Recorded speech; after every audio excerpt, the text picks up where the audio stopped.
number 4. They would have. So it's not really what you think, Mike. It's not. They're not just going to give it to the top 2 teams. You can get it, but just have a bunch of great moments. Put all those into a season. Have some storylines. Have that really big game that you go for 50 or 60 that's really needed. And, play great in the first round of the playoffs, because people don't talk about it. That's important. Yeah. That MVP award doesn't come out until after that. So if you're out early, no shot. James Harden, who has been the last MVP and who people have said should have gotten a few MVPs, is now on a tear. And he's been averaging 30 points for 16 games. Breaks Kobe Bryant's record of 14 straight. He didn't catch the 40-point game streak, which I think is more important. But we still have to ask, is James Harden a better scorer than Kobe Bryant? This era of basketball annoys me the most. I envy guys like James Harden who can come down, and these new point guards that they're allowed to just dominate the ball for 20 out of 24 seconds on the shot clock, and they can make every play, and the offense is catered to them, And James Harden is. I don't like to use these examples because I feel like James Harden's a better player, but we've seen guys get in Mike D'Antoni's system before and have these inflated numbers. I've seen Mike D'Antoni make Chris Duhon look good. I've seen Mike D'Antoni make Jeremy Lin look good. Okay, I've seen Mike D'Antoni get Steve Nash 2 MVPs when Kobe Bryant should have won those awards. Steve Nash. So it's like, for me, the inflated numbers, man. If Kobe could have played with the ball in his hands all night long, if they would have just said, Kobe, go out there and make every play. You got a lot of ridicule for having the ball. Probably, because then he becomes the ball hogger. But he played in a system, though, that said the ball had to move. Eventually it stopped with him. Right. But he gave it up to get it back a lot of times. And James and LeBron and all of these guys now, who are the focal points of their teams, get the chance to just control the basketball the entire night. And old school guys didn't play like that. So these numbers are skewed now, They come with an asterisk next to them now. Let's be honest. I was going to say, do you think it's because James had better opportunities to get the ball more and score the shots versus Kobe with all the whole thing that he had going on with Shaq and all that stuff? Well, that's the thing. This is what he's trying to say. If you notice, the quarterback in football is kind of like the point guard in basketball, all right? All the rules are scaled to make sure that those guys are not touched and they're not impeded so that they can create great offense, because that's what fans come for. Right. The touchdowns, the three-pointers, the alley-oop dunks, okay? So, in basketball, they take the physicality away. So now James Harden, a football player with the ball, essentially, you can't touch him. Right. He becomes unstoppable. Exactly. Kobe Bryant played in the era where you could lean on guys and impede them. So not only if you gave Kobe the ball would he average more numbers than him, but if you can't touch Kobe Bryant, then you now probably. I don't understand. I don't. He would have broken Jordan's 37-point a game. So how do you answer the question? Well, he's definitely not a better scorer than Kobe Bryant. I answer it by dumbass question. I'm sorry that we have to answer these, but we're reporters. And then on top of that, I think the thing that we discount is how much James Harden takes off on the other end. Because he's got such a high usage rate on offense, it takes away from him being a defensive player. Because I don't know if people realize, but if you go back and watch film of James Harden on the OKC Thunder, he played defense on that team. He was one of those guys. Yeah. Right, he was one of the guys that they would put on certain guys, So for me, watching him in Houston now and watching him just take plays off consistently like that, something that Kobe Bryant never did. Never did that. Was always relied upon to guard the other team's best player. From the time he became who he was, he had to always have that onus because he played with small guards. He couldn't rely on those other guys to defend the other team's best player. He had to take that on himself. So for me, it's like to put that output out on offense and then take that burden on defense also. I can't put him in the same class as him. Let's just end it on James Harden is a really good player who's taking advantage of a Of different the time of situation. basketball. Right. It's just a Right. different time. Right. You know, Steph Curry's taking advantage of it. You know, even a guy like Westbrook, you know, you can't lean on him anymore, so he can get to the lane all day. This guy goes out and get 20 assists because he can just continue to penetrate the ball. He just continues to penetrate the ball. Yeah. Whether he's off or not, it doesn't matter. He's in the lane all night. Oh, it's just crazy. Crazy. Can't reroute guys anymore. So. Crazy. Because we're not just sports, we have to have a topic outside of sports. Oh man. And more often This is than a crazy situation right here. more often, you know, we end up talking about politics because there's just so much relevancy. And, Yeah. even though we're in a Politics. government shutdown right now, we're not going to talk about that. But we are going to talk about our president. National championship team, Clemson, made a visit to the White House. Yeah. They were greeted with a Let's gourmet just say meal. They were greeted with an adventure. Yeah. And there was a picture that I saw. I mean, we got to start with you, Nikki, because you know, I just know, yeah, I'm a man, so I'm really big on accountability. So you know, I feel just terrible about it. But how do you feel? My whole thought is just, and some people are gonna hate it, because I had this conversation last night. I was on Instagram Live, and I'm just like, you know, this guy, he is our president for the moment, and I can't understand his ways at all between the government shutdown and this whole food situation. I mean, Fast do food. we make it a big thing because of fast food, or like, what is the meaning behind it is what I'm trying to figure out. Yeah, I think he confused a lot of us with that. Nobody really knows what his angle was on it. I mean, why would you present them with fast food? You know, like. I don't understand. Well, I mean, there was a thing where people weren't in the kitchen. Like, so, Right. there was a rumor. I don't know if it's true because I didn't read the whole thing, but people weren't in the kitchen, so he just decided to order fast food. Well, you know, it's Or something. it's twofold to me. On one end, you have a publicity stunt, you know, and a photo op that he's trying to get to basically embarrass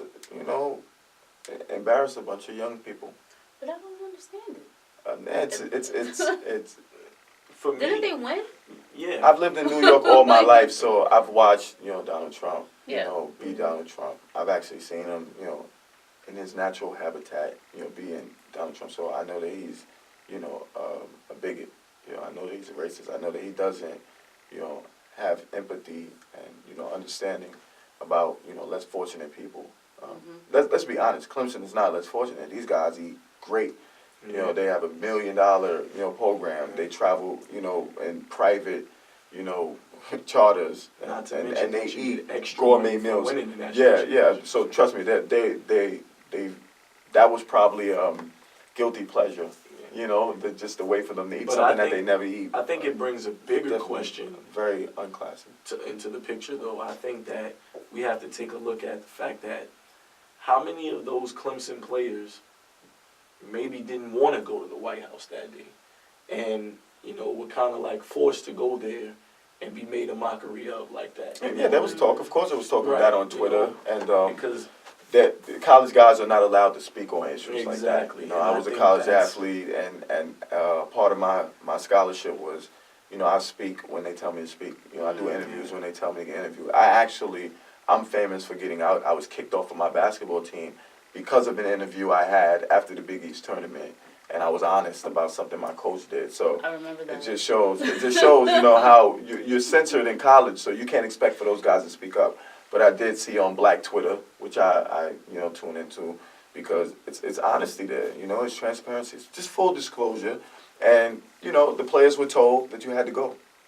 And the school's not going to come out and say that, because then it'd be like, that's so unfair. These are grown men, and some of them are entering the draft in a few weeks. Wow. You're telling them they have to go somewhere that they don't believe in, you know, the person's policies, or they don't, you know, believe that the person genuinely wants them there. and it's already bad enough that they're making millions of dollars off of these kids and aren't paying them, It's or making sure that at least they're eating every day properly and all of these things. You know, not maybe with a maybe not so much with the Clemson, but there's so many other college kids out here that are going to these smaller universities who don't have the benefits that a Clemson has through all the money they get when they win the national championship in different sports. You look at a big program like Clemson and you think, oh, they have everything, and yeah, they do, and they'll have 15 guys go to the NFL, but that's a team, 60 guys, Exactly. 75. You're talking about practice guys, couple extra guys.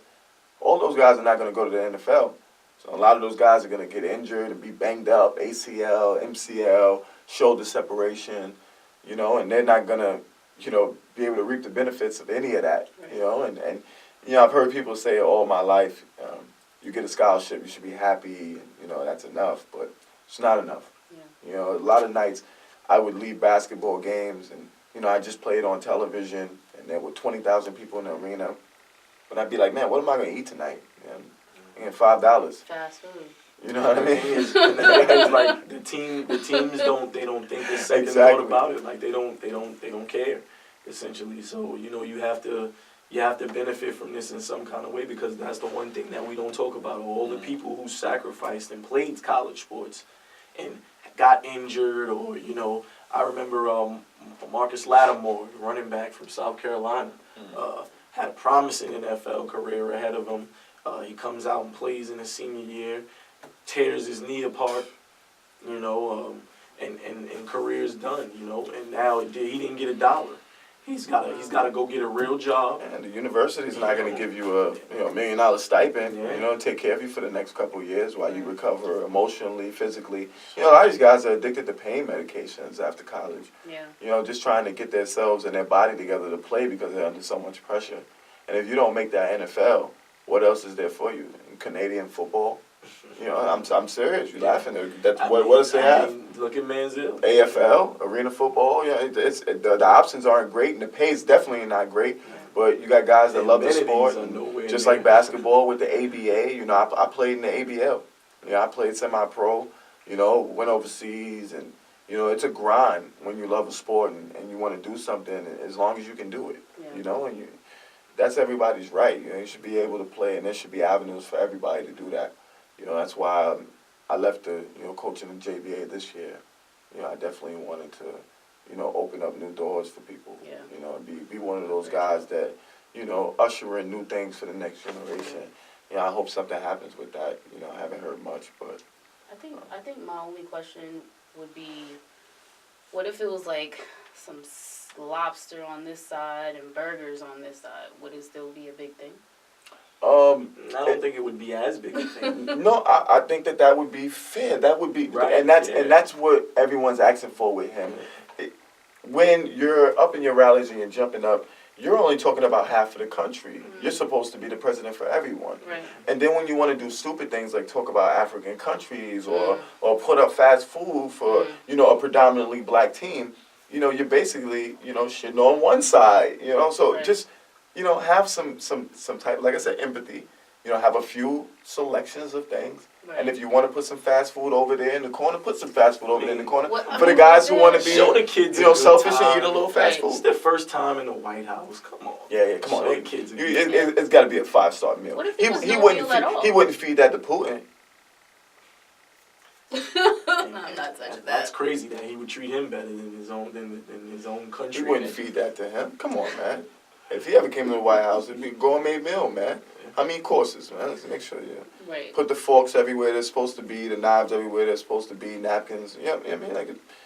Do it the right way. Etiquette. You drink your tea like this. So pinky up. Or pinky up. That's fine. You know how the real players do it. But this has been fun, y'all. I appreciate you guys, and I love the new location, man. Yeah. Shout out to our audio. Hope you guys love it as well. Guy. Definitely, we had a splendid time. And this is going to be our first YouTube. So for the people watching us on YouTube, over there, we love y'all. Y'all subscribe. Tell y'all people to subscribe. Because we're going to take over, man. 2019 and up. Just keep tuning in, man. It's only going to get better. It's only going to get better. Oh, yeah, I'll talk about my event tomorrow. Talk to me. What's going on? I'll be at Fat Buddha tomorrow. I seen that on your stories. 6 to 10 p.m. I'll be hosting a live. It's tough for me. You know, I podcast. work nights. You know what I mean? I'm leaving from here. I I'm know. going home. I You know what I know. mean? I'm getting some Dang. sleep, you know. I mean, it's a grind. I start school next week. Wow. Yeah, I'm doing it, man. Father. He's gonna be gone. Yeah, you know. It's Nah, gonna be listen. us. I get out of class. I get out of class Wednesdays at We're gonna have to 6:30. make sure we set Trust an me, alarm for I'm getting on the road after class, You make it. and I'm coming. Yeah, I'm making that We call. gotta make sure we We set left an at 7 alarm. o'clock. We made it, no problem. I made sure I drove today because I don't want anybody that's getting short sleep. You see what I'm saying? That's what you're supposed to do. That's smart. Best That's friend, smart. My make life sure in we my get hands. here safely. That's You know what I'm smart. saying? You know? Yeah. That's But listen, we normally leave y'all with the song, but we started with it. I think we should start leaving with it, man. I really like yeah, that touch. We should. Really like that touch. Peace out. Next week, same bad time. Same place. What?